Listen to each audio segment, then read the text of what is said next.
Hello, and welcome to my channel. This will be my first creepy true story. Well, this one is named The Stalker Who I Rode the Bus With for 5 years. So without further ado, number 1. I'll preface this story by saying that I moved from out of state at the beginning of 8th grade. I'm 19 now and would ride the school bus with the same group of people from a very large neighborhood for the next 5 years. Most of the kids had either known each other or had been friends their whole lives. So throughout the duration of this time, I didn't really talk to anyone on the bus. I would just have my headphones in the whole time. This isn't the most extreme story compared to others on here, but it was deeply unsettling for me. I've moved around a lot, so I thought nothing of having a lot of random people from my new location adding me on Facebook. This guy named Drew started chatting with me for a little while and told me he rode my bus. He seemed pretty normal, and I really didn't think much about it. After that conversation, we never spoke again, online or in person, but I always saw him sitting a few seats away from me on the bus. I even sat by him a few times when there were no empty seats. Fast forward to my junior year of high school. I'd started smoking cigarettes and would walk to this park in my neighborhood a few minutes down the street every time I wanted to smoke. I'm someone who is always aware of my surroundings, and I never saw anyone around me while I was doing this. But then again, the park was enclosed by a bunch of trees. One day I saw that I had a new message on Instagram that consisted of only a picture of the spot at the park I sat at every time I smoked. No caption or follow-up. I checked the profile to see it was sent by Drew. It severely creeped me out, but I was not a confrontational person at all, so I never called him out on it. When I saw him, I had nightmares of him stalking me after that. Fast forward again to my senior year. A guy named Sam sat next to me and started talking to me, and we quickly became friends after I'd been together for 5 years and never speaking. We sat together and talked every day after that. He told me stories about other guys from the neighborhood. I quietly asked him if he was friends with Drew. And he told me that he really creeped me out. And I told him that he really creeped me out, sorry guys, about what happened last year. I told him about what happened last year. He laughed nervously and said, "Don't even get me started." I kept pushing the subject, asking what he meant by that. He was visibly uncomfortable and told me he's been into you since the 8th grade. There's a lot to it. I'll have to text it to you. I felt my stomach turn. When I got home, I saw this really long text from Sam explaining how Drew had talked to me talked about me to a lot to his friends. I'd almost forgotten I was friends with him on social media because he never interacted with my posts. But he talked to me as though he knew me. He talked about how hot I was and bragged about how he would masturbate to pictures of me and see me at the park. I had never seen him at the park. I blocked Drew on Facebook and Instagram and started getting creepy anonymous messages on Tumblr, one of which was telling me how much he loved me. He loved to comment on my pictures. I gave him a smart-ass response to it and saw it was liked by an account with the same username and photo as his Instagram account. I later talked with Sam about a concert that I was really excited about going in a couple of weeks. It was a small basement show, so there wasn't a lot of people there. I went with my best friend James, who I'd filled in on Drew's situation. I was having a great time jumping around, singing along, until I could feel someone staring at me. Turned around and saw Drew standing 20 feet away from me, blank face and stiff as a board, by himself, just staring at me.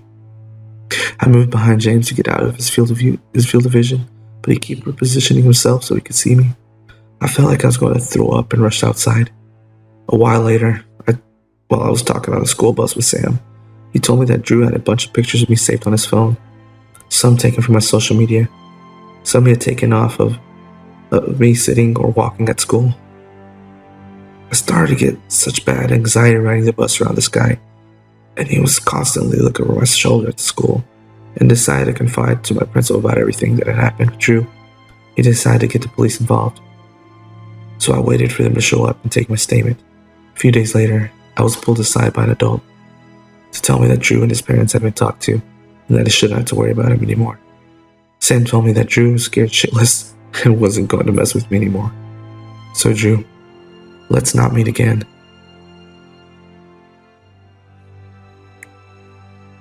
Number 2. The boy I hated. So a little context here. I'm currently 23 years old, and now I have moved out of my hometown. But this took place during the winter of my sophomore year of high school. I'd grown up shy and pretty nerdy in a little town in Oregon. Won't give away the name for privacy's sake. And spent most of my time in the water, whether to swim or water polo. Made me a pretty lean, mean, short machine. Me only a 5'3" girl. The only thing I loved more than swimming and being in the water was choir. The only thing I hated about choir was Sam. He was a tenor who stood behind me and constantly berated my singing voice, mocking it like I was a dying parrot. Now, I may not have had the best voice in the world, but at least I tried. Not only that, but he had his friends like to pick on me while I was in the hall, making squawking noises where I walked past. My choir director tried to ignore it, but it was hard to stick up for the nerdy soprano. Since I was prone to teasing and mocking, I had a petty limited number of people who I could hang out with. One of those people being my friend Katie. Now, Katie was definitely not someone you consider to be popular. She was overweight, smelled like fish all the time, and wore the most eccentric outfits you could imagine, including tutus, top hats, and fully high-top Converse. I secretly admired her for lacking of giving fucks, but never really told her because I thought maybe I could someday rise into the ranks of the popular girls. Of course, when she invited me to her birthday party, I didn't say no because it was a costume party.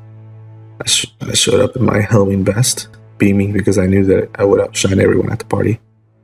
This came back to bite me in the ass. There was a guy in there named Scott. He was a year ahead of us, creepy as all sin with long, greasy black hair and skin that had never seen a lick of UA Ray. Since he was the only guy at the party, most of the girls ran away giggling and screaming as he chased them around the rented pool hall. I stood by the concession stand and rolled my eyes at their antics, my party mood going south quickly. It came to Scott's attention that I wasn't joining on their party antics, so he came over and stood uncomfortably close to me. "Hey," he greeted me, his lip curled over his yellow teeth. "Are you having a good time?" "Yeah, sure," I squeaked out. Regardless, Scott was weird looking. I rarely had guys talk to me, let alone guys in another grade. He arched an eyebrow. "You're Hannah, right? Kitty's told me all about you. You don't have a boyfriend." I shook my head, dreading where this conversation was going. Nope, I'm too busy," I said, making excuses. That's when a cold, clammy hand slid around my waist, and he tried to pull me into his concave chest. I could be your boyfriend," he practically whispered in my ear. I couldn't get myself away fast enough. I quickly excused myself from the party, walking outside to fumble with my car keys. I was a new driver, and my mom had warned me about driving on icy roads, but I didn't care. I just wanted to sit in my car. The place where Scott had put his hands was damp, and I shivered as I slid into the driver's seat and cranked the heat. I texted a quick message to Katie telling her I wasn't feeling well and peeled out of the parking lot. A couple weeks went by after our encounter, and I did notice that I started to see Scott a lot more than usual, whether it would be just outside my classroom as I left my lessons or sitting at a table where he didn't normally reside at during the lunch period. Even having the audacity to join me and a group of choir friends as we sat around joking about class. I tried to brush it off as a creepy gesture and his semi-stalking tendencies as a more mere coincidence until one day. Katie stopped me in the hallways at the end of the day. "Scott likes you." The face apparently did nothing to deter her words. "He wants to be your boyfriend." "I don't want or need a boyfriend," I responded coolly, slamming my locker and joining the throng of students as they walked towards the respected modes of transportation. "Look, he seems like a nice guy, but I'm just not interested." "Come on, Hannah, he's super into you," she pleaded. "Plus, then I could live vicariously through you." "No thanks," I waved her off, nonchalantly as we stepped out of the double doors, me ignoring the squawking noises that followed me out. Our school parking lot was built out of 3 different lots. One from the school, reserved for those who had big diesel trucks with Confederate flags hanging from their beds. One up the hill and down the baseball and football fields. These were seldom populated since the fastest way to get to them was through the woods behind our school, frequently used by the potheads. I knew beggars couldn't be choosers, so I opted to usually go down to the field, following the path down towards the lower lot. I had just entered the woods when I felt someone's gaze on the back of my head, making the hair on the back of my neck stand up. I turned around slowly to see Scott walking down the path, hands shoved deep into the pockets of his black jeans. My heart leapt to my throat as I turned on my heel and began walking quickly down the hill towards my car, trying to keep from looking back. "Where are you going, baby?" His voice oozed through my brain like a frog crushed with a brick as I practically leapt into a sprint. However, with my swimming bag and book bag, I couldn't make it very far until Scott had his hand around my scrawny wrist in a vice-like grip. "You're just gonna play hard to get, aren't you?" "Let me go," I practically screamed. He merely smiled and practically caressed the side of my cheek. I resisted the urge to vomit in his face. "Nah, baby. I'm done with the games. Come on. Say I can be your boyfriend. You're so pretty." He cooed as I closed my eyes and prayed to God I wasn't going to be raped. That's when my salvation came in the form of an asshole sent from heaven. "What the hell do you think you're doing?" Instantly, Scott's hands were off me and I stumbled backwards, my deer in the headlights expression plastered firmly on my face. "Listen, man. My girlfriend was just getting a little playful. I didn't mean anything by it." I flicked my gaze towards my hero, and to my horror, I saw Sam standing there, his own eyes full of hatred and disgust. "No fucking way. I've seen you following her to her classes and sitting with her at lunch. She wants nothing to do with you. Now get the fuck out of here before I kick your ass." Scott didn't need to be told twice, practically jumping back like he had been struck by lightning, pushing past Sam, and I headed back to the school. Sam watched them leave before turning to me. "You alright?" "Yeah, just a little flustered," I admitted. "Thank you for that." He shrugged, and a smile scraped over his face. "Yeah, of course. We have to watch out for one another, don't we? We're practically family." I scoffed. "Family? Make fun of my singing?" He chuckled. "I only make fun of you because I know you can take it. Now come on, I'll walk you back to your car." From that day forward, Sam and I turned over a new leaf. We even tried dating at one point. At the end of the day, we found that we were just too different to be compatible as lovers, so we went our separate ways. However, I do still keep touch with Sam since he stayed in our hometown and he keeps me updated on the local gossip. Scott was recently arrested for what? I'm not sure. In the long run, I hope he gets the help he so desperately needed. If Satan had been there that day, I could have been raped or even worse. So thank you to the boy I hated for being my guardian angel. So Scott, let's not meet again.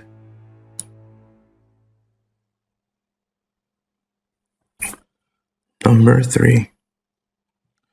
Started on Omegle. Started off on Omegle. I'm an 18-year-old at the moment. Since I turned 13, I developed a habit of talking to strangers online. Every day after coming home from school, I used to talk to numerous idiots, some decent people, some creeps, but nothing as bad as this. For some backstory, I generally followed a generally similar route on most of my days. Monday through Thursday, it was go to school, come home, and then just watch a few episodes of Friends for the middle. On Fridays, I usually went out and chilled with my friends. Saturdays was just the day I went to the town center, where there's usually a lot of shops, cinemas, and whatnot. I prefer to go out by myself on this day, though occasionally I went with my friends. I just got home, jumped onto the computer, switching on my usual choice of music, and just unwinding from a rough day at school. Watched some YouTube videos, a few episodes of Friends, and then after eating, proceeded to go on to Omegle. After a few strangers and perverts, I came across a decent guy called Chris. Now Chris and I exchanged messages for around 40 to 50 minutes when I just told him a little bit about myself.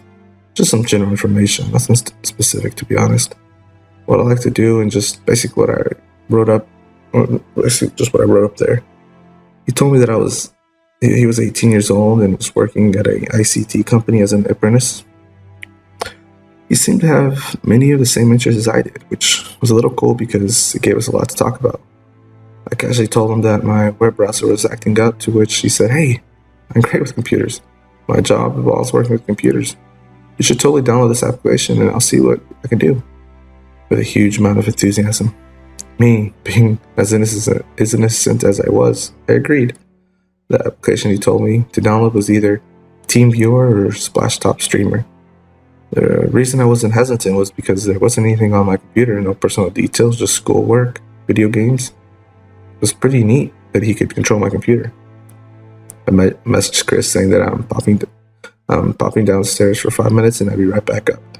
I came back within 3 minutes seeing him erasing my web history. It seemed sketchy as I had a problem with my browser. I asked him after he was done what he was doing. He said that the problem was all fixed, and it was. I thanked him, and we spoke for about 20 more minutes. We planned to speak the following evening with some tags, so the system matched us together. The next evening, we proceeded to speak. This time, however, he started acting up, asking why I was late, and that I said I was going to come online at 8 p.m. Now, I don't remember the exact time, but I know for a fact I was not even that late, max 15 minutes. I told him not to speak to me like that and why he was acting like a fucking idiot for. He went on saying, "Sorry, honey. I hope you can forgive me. I love you." Now, I'm not into guys, and these messages were freaking me out. I told him to stop, and he just sent me a few smiley faces. He went on to say, "I know where you live. You live in this town. Blank. I know what school you go to," and that sort of things. Our town is a small one, and there wasn't any way that he could just guess that. Things were uneventful for the next few days until the following Saturday when I went shopping with my friends. We all grabbed something to eat and then sort of just chilled on one of the benches chatting. A man then popped next to us, asking if he could sit down. I was a little apprehensive, but my friend said they're public seats and we shouldn't stop him. He was standing on my friend's side, but when we allowed to sit, he shifted right next to me. He just sat still there, not moving, not saying a word, but just looking straight. He then turned towards me and smiled. I tried to get up, but he grabbed my shoulder, to which my friend started shouting. He then started shouting himself directly in my ear and casually walked away. My friends walked me home that night and got worse, and someone started posting blank letters through the letterbox. I was unable to comprehend anything. Random bangs on the door. When we went out there wasn't anyone there. When I passed my driving test, I got a letter congratulating me. It was typed up. We still get the letters, just not as frequently. The police seem to not believe a single word, but it's supposedly being investigated. Just please, let's not meet again. Well, guys, this is the end of my I just had 3 stories for you guys today, and just want to know what y'all think, and just comment down below, subscribe, all that good stuff. Until then, stay creepy or something.